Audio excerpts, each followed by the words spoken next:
তোর বেটাকে মারছো কেন? আর বলিন না, আমার 14 গোষ্ঠী কোনোদিনও লাইন মেরে বিয়া করে না। আর এই হতচ্ছাড়াটা কি বলে যে লাইন মেরে বিয়া করব? লাইন মারবে লাইন। ব্যাপার এটা কোনো ব্যাপারই নয় গুড়া। এখনকার দিনে লাইন মারাটা বিরাট বড় ব্যাপার নয়। এখনকার দিনে সবাই প্রেম ভালোবাসাটা করছে। এই ছোট কারণটার জন্য তুমি তোমার এত বড় ছেলেটাকে মারছো খুড়া। ভাইপো শুন, এখনকার দিনের জেনারেশনটাকে আমি বুঝি। প্রেম ভালোবাসাটা কোনো বড় ব্যাপার নয়, তার মধ্যেও তো একটু দেখে শুনে করতে হবে। তুই জানিস তুই কার সাথে প্রেম করছে? কার সাথে বড় খুড়া? ওই উপর পাড়ার ডেমরার মাকে বলছে বিয়া করবো। চলো ফলি তো ফলি, সে বুড়িটাকেই পালি তুই বিয়া করছে। কি বললে? এই ব্যাপার, মারো বেটাকে।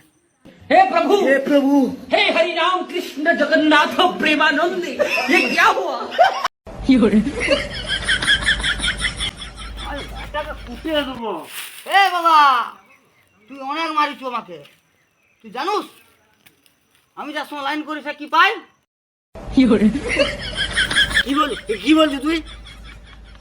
তুমি জানো যে আমি যাকে লাইন মারি নাই সে লক্ষ্মীর ভান্ডার আর বিধবা ভাতার মিলাই মাসে 2000 টাকা পায়। এই না হলে আমার বেটা।